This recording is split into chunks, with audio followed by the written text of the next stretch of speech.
Last week, a federal court blocked the photo ID requirement from taking effect.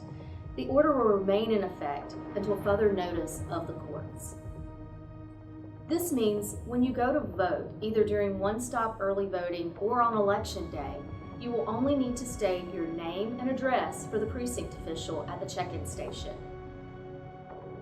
For those who vote absentee by mail, you will need to have your ballot return envelope witnessed or notarized, but you will not need to send a copy of a photo ID.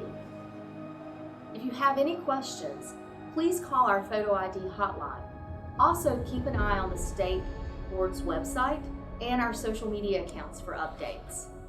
The 2020 election season is upon us. Absentee ballots will start going out in about 10 days, and in-person early voting for the March 3rd primary begins February 13th. We'll see you at the polls.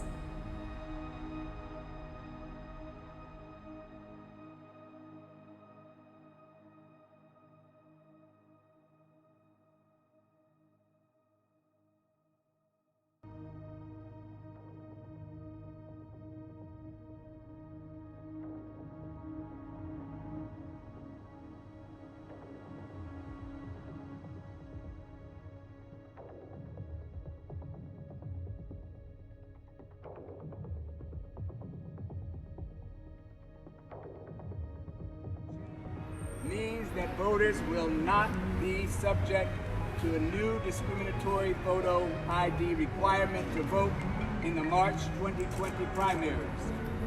This is a long fought for victory against voter suppression and for equal access to the ballot in this state.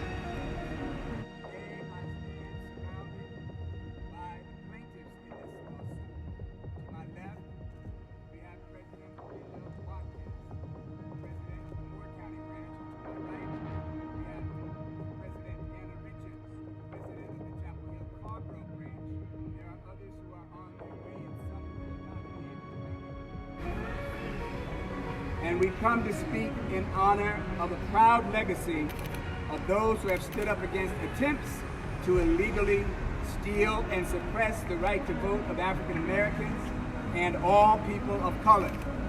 We come together today in honor of Mother Rosanelle Eaton, who defiantly led a tireless fight for the franchise based on her belief that the right to vote is a fundamental and inalienable American right. On this week, the week of Christmas, we are overjoyed that the federal court will intervene to halt this illegal photo ID bill, the latest bad faith attempt in a string of failed efforts by the North Carolina General Assembly to impede the right to vote of African Americans and Latinos in this state, and to blunt the force of the true will of the people.